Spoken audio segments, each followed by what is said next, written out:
Hello everyone.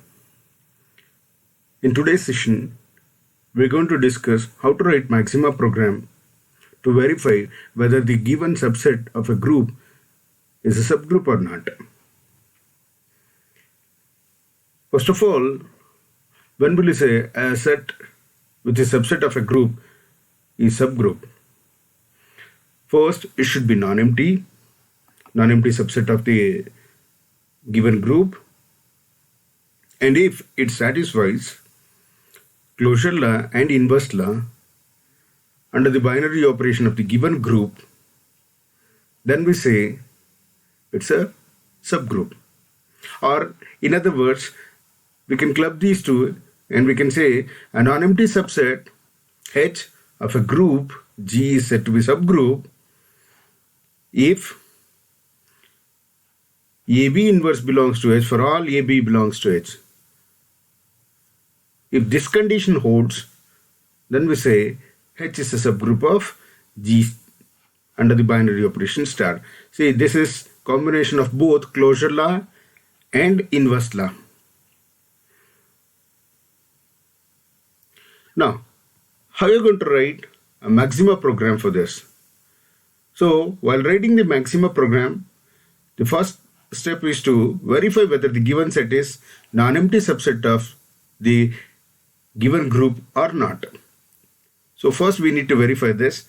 Then in the next step, we have to find the identity element of H.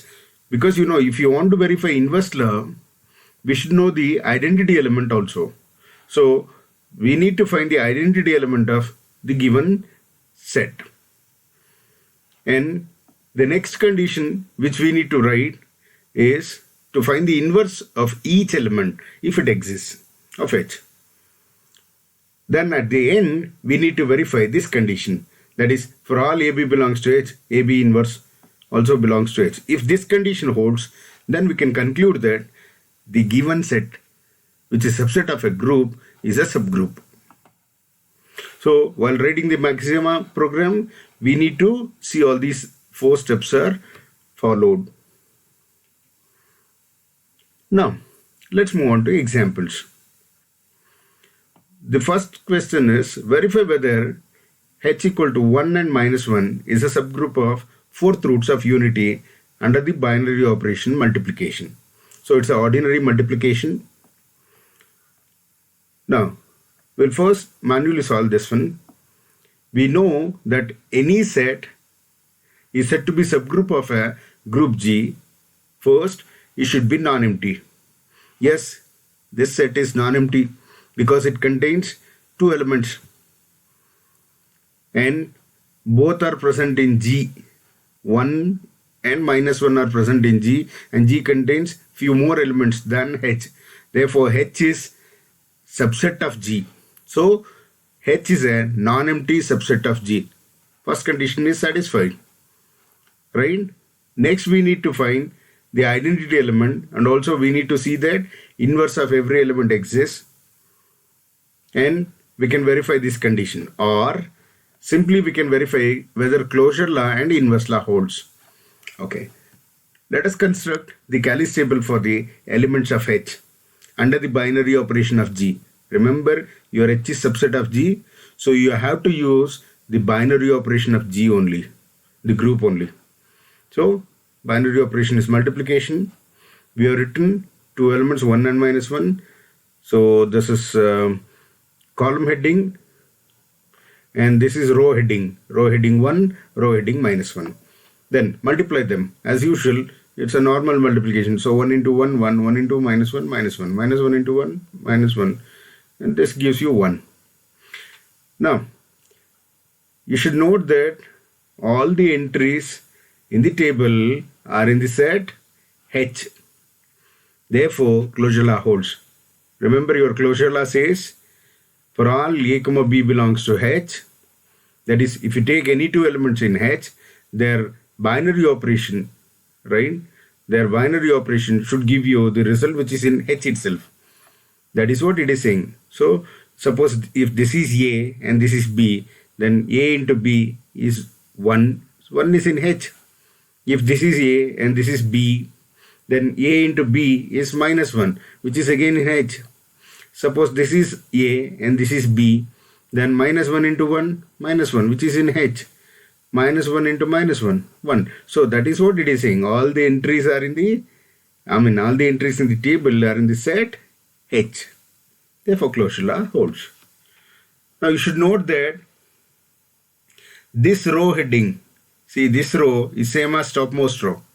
Therefore, 1 is the identity element. Because you know the identity element condition says A into E should be equal to E into A is equal to A for all A belongs to H. Suppose if this, see this is E, this is identity element E, and assume that this is A. See E into A, 1. That is A only. Now E into A minus 1. See E into A is A. That condition is satisfying. Right? E into A is A. E into A is A. So it is satisfying the identity element condition. Therefore 1 is the identity element. Now how you are going to find the inverse of any element? See, you should note that inverse law says for all A belongs to H, there exists A inverse belongs to H. So for every element A belongs to H, there must exist unique inverse. Let's say A is 1. Then A into which number gives you identity element 1? Here it is. A into this number is giving you 1. Therefore, these two are inverse of each other. So 1 into 1 is 1. Therefore, inverse of 1 is 1. Now, suppose if this is A, then A into which number is giving you 1? Yes, A into this number is giving you 1. So, A into A inverse equal to E. That is what the condition is. So, inverse of minus 1 is minus 1. That means they are self-inverses. Inverse of 1 is 1, inverse of minus 1 is minus 1. So, inverse of every element is existing. Therefore, inverse law holds in H. So, both the conditions which are needed to say that H is a subgroup are holding. Therefore, H is a subgroup of G under the binary operation multiplication. This is how we are going to solve this one. Now, let's write Maxima program for this. How to write Maxima codes? As usual, we'll start with kilol. Now we'll write the given set G. So G, we have written capital G, which is taking the values 1, minus 1. Remember your I is a built-in function, so you have to use percentage I minus percentage I. And I don't want to display this, so I put a dollar sign. So your set G is assigned with these values. Now your set H is 1 and minus 1. Now what is your binary operation? Your binary operation is ordinary multiplication.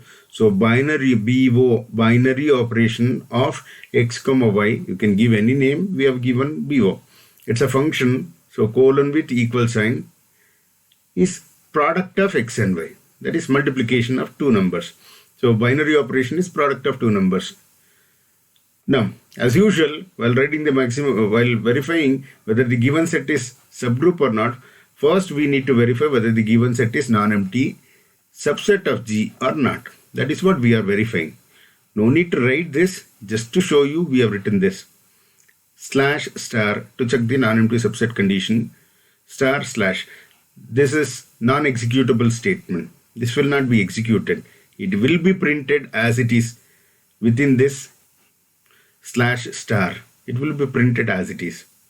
Now how to verify whether the given set H is subset of G or not? We are having a command subset predicate. So this predicts whether your H is a subset of G or not. We have discussed about this command in the lower classes. If subset predicate is true, and remember your H should be non-empty subset. If your H is not equal to empty, then print H is a subset of G and will assign a variable that is temporary variable flag, with 1. So flag is 1 means this condition is true. Else, remember, since it is two statements are there within the simple bracket, we are separating this by comma. So once after opening this, we are ending with this. So if this is true, then this will be executed.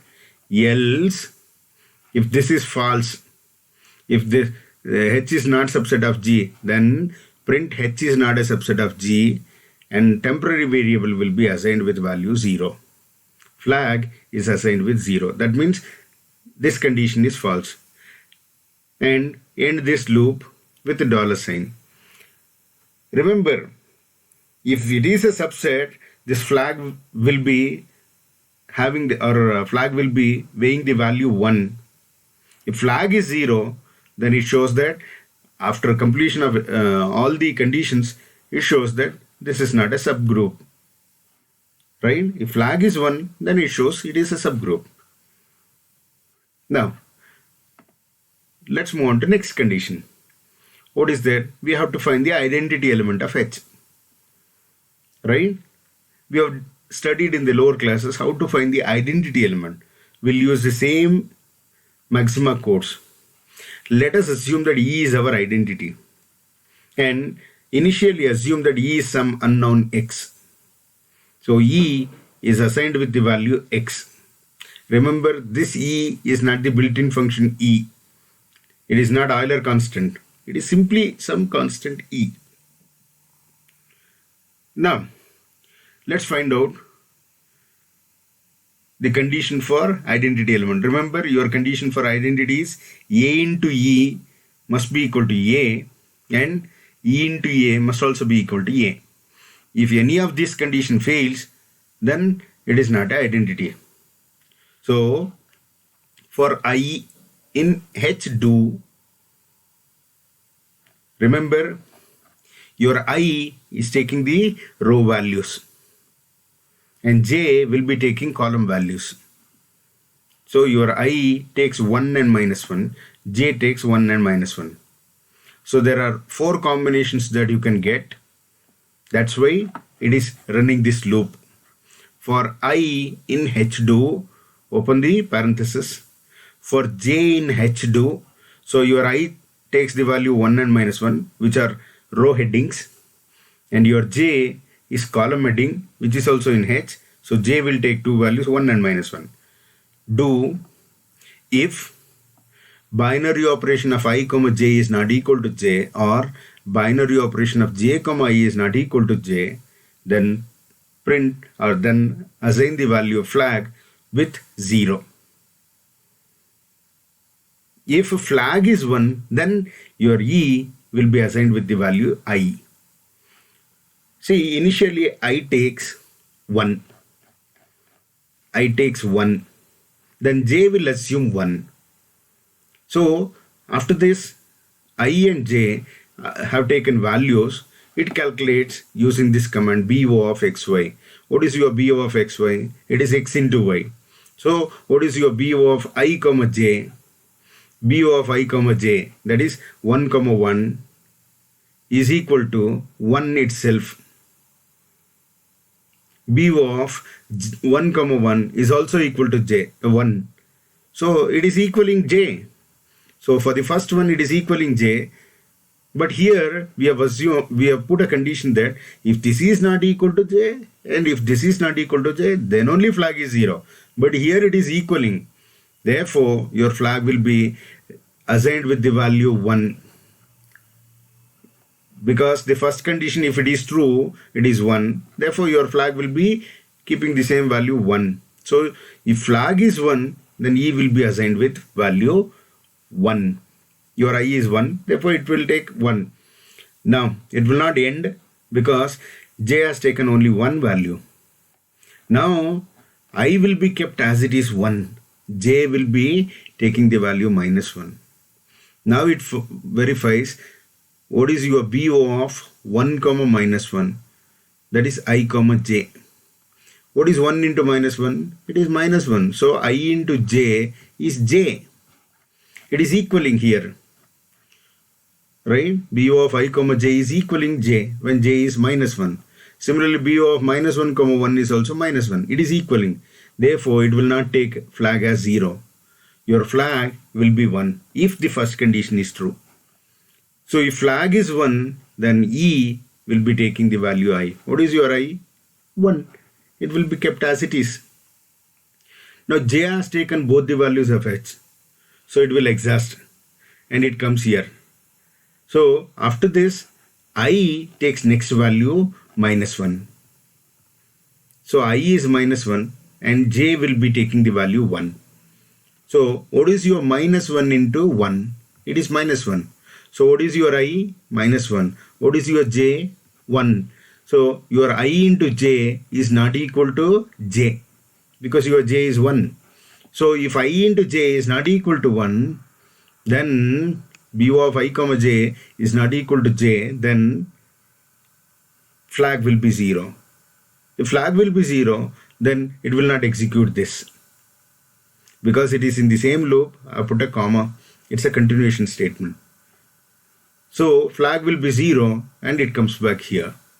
Now your J has taken 1. Now J will go to minus 1, but I will remain in minus 1. What is your minus 1 into minus 1? That is, your I into J is equal to 1. But I into J, your J is minus 1, is not equal to J. So if BO of I comma J is not equal to J, or BO of J comma I is not equal to J, then flag will be taking the value 0. So your flag will be 0, hence your E will remain with I for this condition. Now after this, it will come out of this and I has taken both the value, so it will stop this loop. Now it comes here. Now remember, your E has taken the value 1. But earlier we have assigned E with the value X. It has been overwritten. So your X has been erased by 1. Now if E is not equal to X, obviously in this example, your E is not equal to X, then print the identity element of H is E equal to, within double quote, this is non-executable statement, comma E. It will print 1, E equal to 1. Else print, if this is E equal to X, then none of your I is an identity. Therefore unknown value X. So if this is not true, if E equal to X, then print the identity element does not exist in H. If the identity element does not exist in H, then flag will be remained with 0. Now after this, we'll verify the inverse law. So as we studied in the lower classes, we'll use the same codes to verify the inverse law. As I explained the identity law, by the same way this also runs.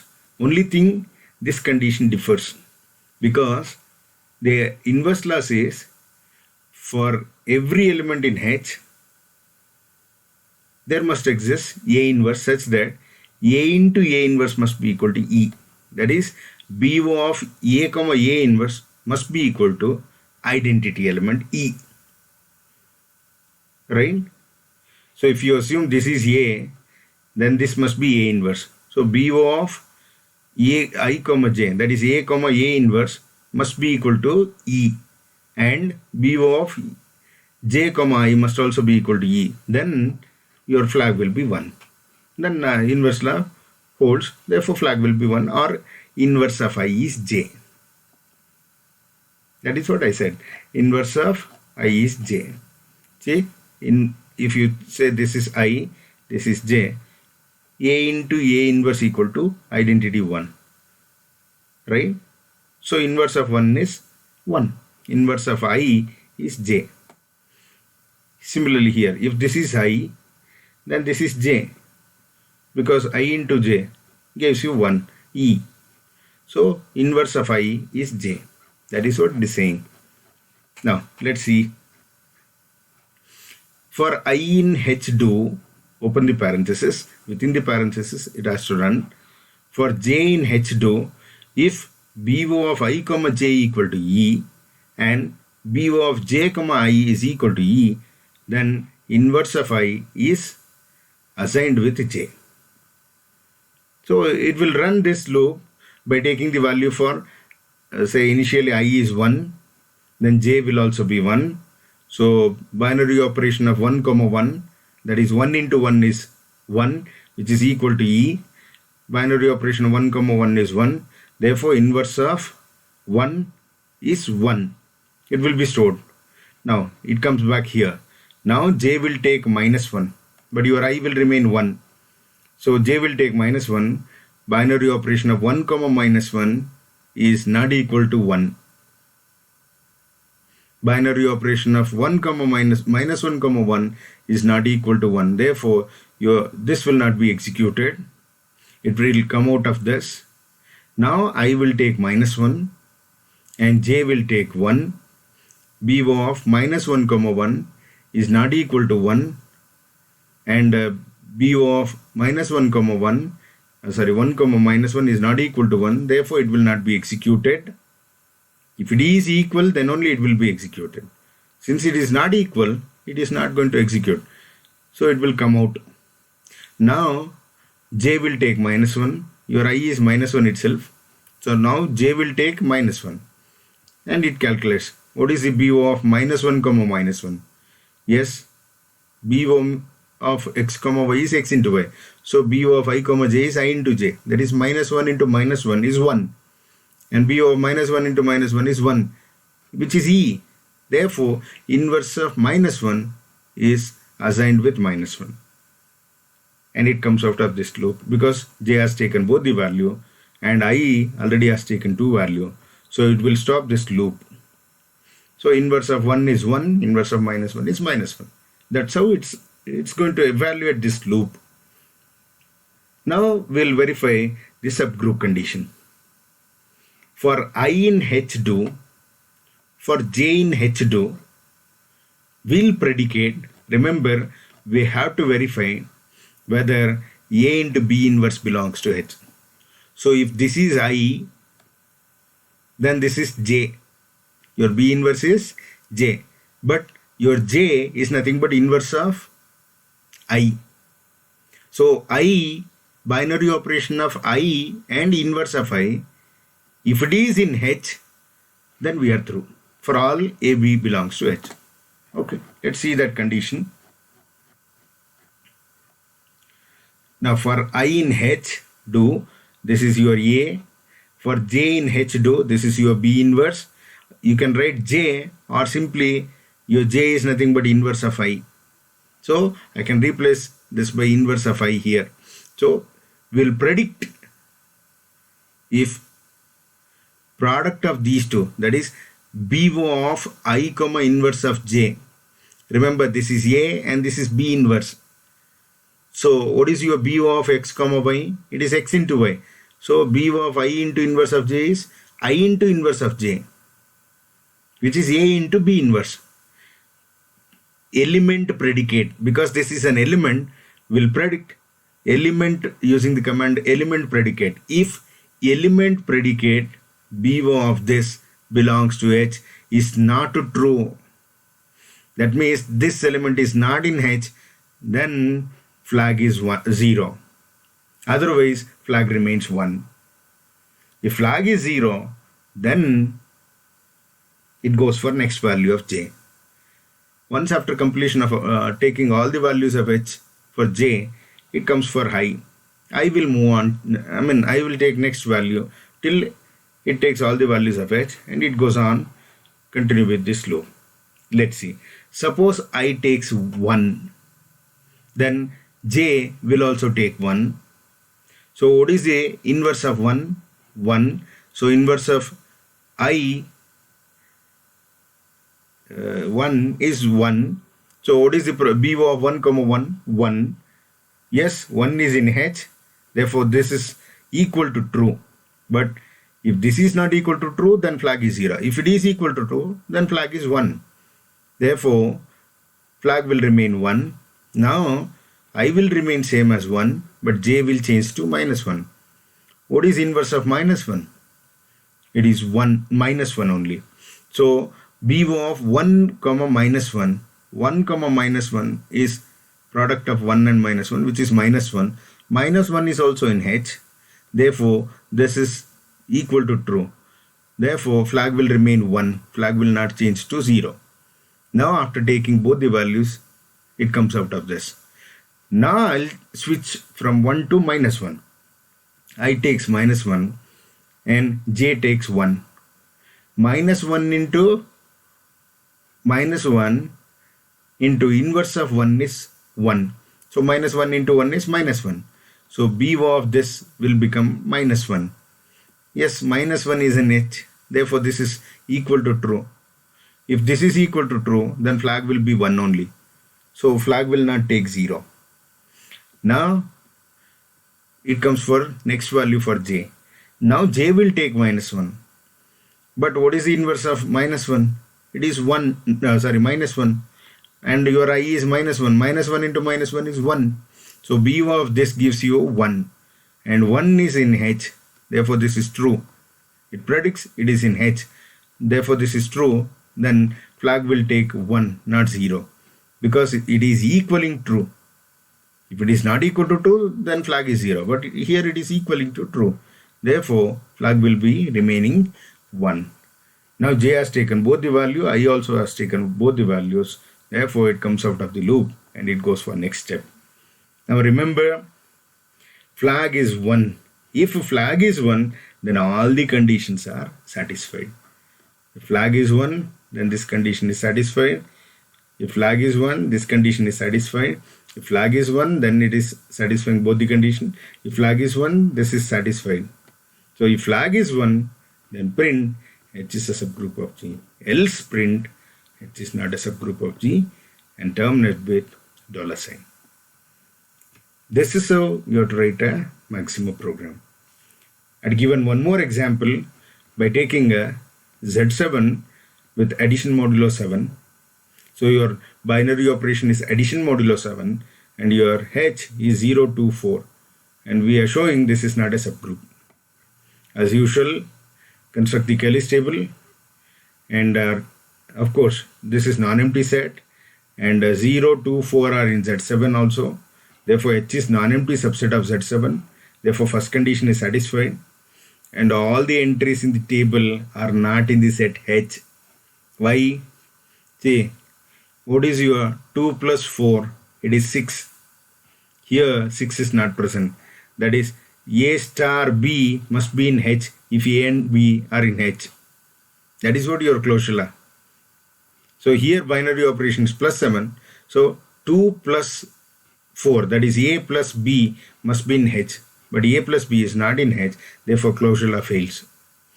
Similarly here 4 plus 2 is not in H. 4 plus 4 is also not in H. Therefore closure law fails.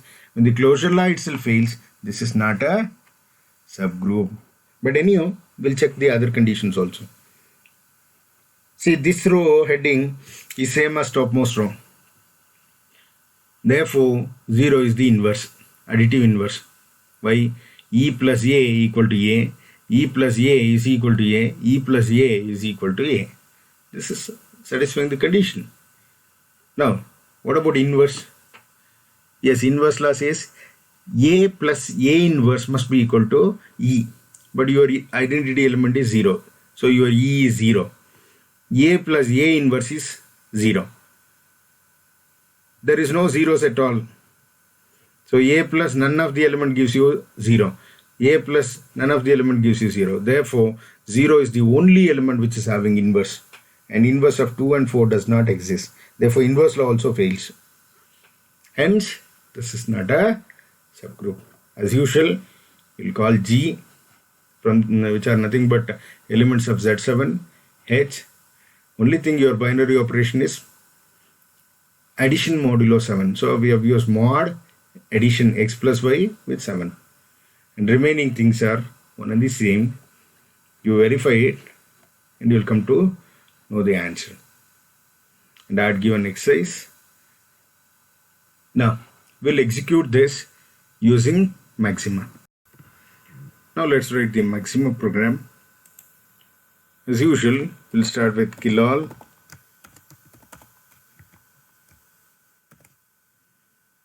Then after writing this, we'll call G.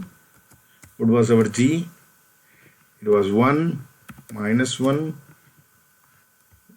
Yes, built-in number I. So percentage I you need to give, percentage minus I.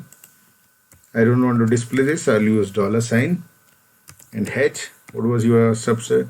Yes, 1 minus 1. I don't want to display this. And what was your binary operation? It is X into Y. Okay, so now let's verify the first condition. So we'll predict whether the given set is subset of non-empty subset of G or not. So if subset predicate H is subset of G is true and H is not equal to empty, then we'll write within parenthesis, because more than one statement is there, print H is a subgroup of G. Since there is more than one statement, I have to use comma, and flag, which is a temporary variable, will be assigned with the value 1. This loop will be executed if these two are true. Else, if both of them are not true, if any one of them is not true, then this loop will be executed. Print H is not a subgroup of G, comma, flag will be assigned with value 0, and it will stop this loop. Right? While writing a bigger program, it's always better to split it into smaller pieces and verify them, and at the end you join them, so that will be easy for debugging. Otherwise, if you write a lengthy program and if there are any errors, then it's very difficult to debug it. So let's verify whether this is true or not. Yes, so first condition is satisfied. Now let's go for next step, that is finding the identity element of H. Okay, so as usual we'll assign some unknown for E. Our E will be the identity.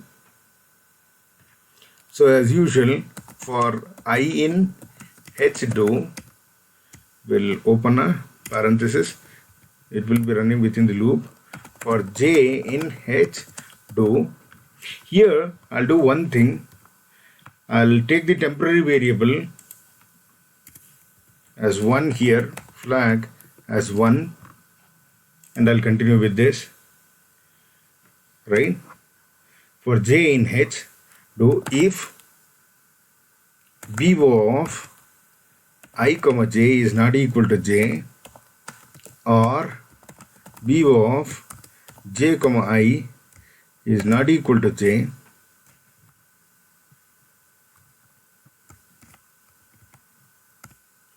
you might be wondering why I have taken flag as 1 here. Because once after execution of this, flag will become 0. So flag will become 0 and it goes on continuous.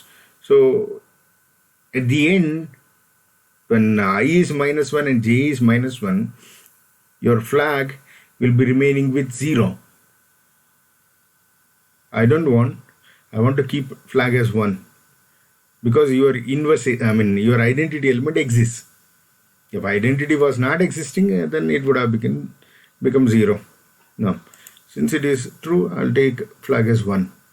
So then your flag will be 0. And further, if flag is 1 equal to 1, then your E will be assigned with E and it will stop the loop. So after execution of this, if E is not equal to X, because here your E will be taking 1, so this is not true. If E is not equal to X, then print the identity element of H is E equal to E. So it will print if this is not equal to X. Of course, here In this example, it is 1. So your E is not equal to X. Therefore, it will print identity element as 1. Else print the identity element does not exist in H, and stop the loop. Now let's execute this using Shift Enter. Then we'll move for next. Yes, see, it is showing that the identity element of H is 1. So we have written correctly. Now let's verify the inverse condition. Let's find the inverse of each element. For I in H, do, what I'll do is, now I'll take flag as 1, right? Again for the calculation, because at the end flag might have been stored with 0. If flag is 0, then this will not be executed. I'll show you that also. But already flag is 1 because identity element is existing, means flag is 1. Now for j in H, do if BO of I comma j is not equal to j,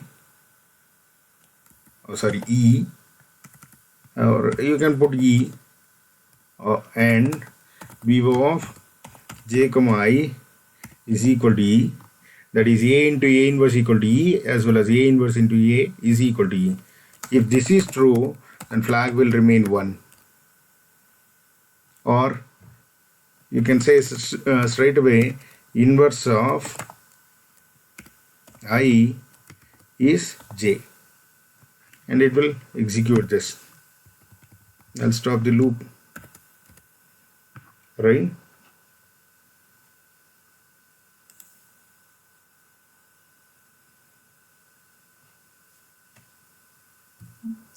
Now you can write the last condition. What was the last condition? For I in H, do,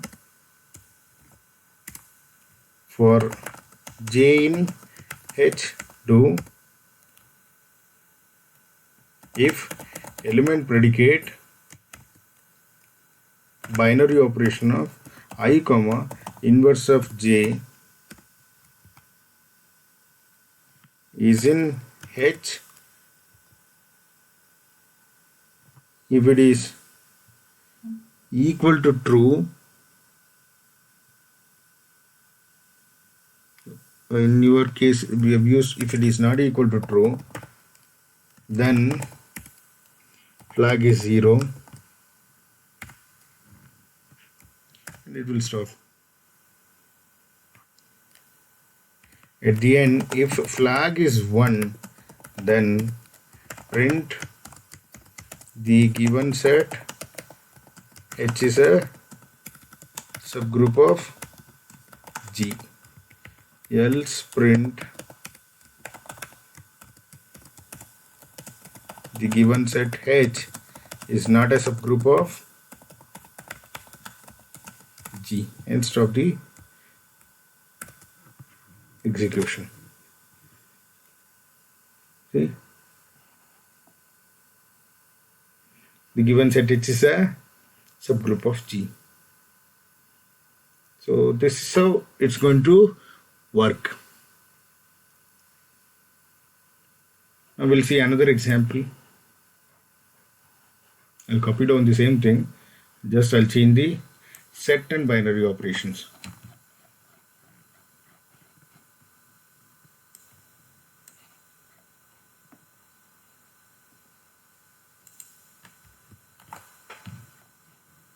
What was your G? It is 0, 1, 2, 3, 4, 5, 6. And what was your H? It is 0, 2, 4. And what was your binary operation? It is addition modulo 7. Right? Now we'll see this. See? Identity element exists. Oh, sorry, here I made a mistake. H is a subset, not subgroup. Subset. It's a subset of G.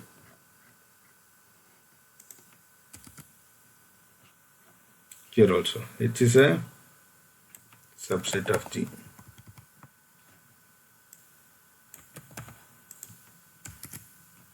Yes, H is a subset of G, and identity element also exists, but H is not a subgroup of G. This is how you can verify whether the given set is a subgroup or not using maxima. Thank you.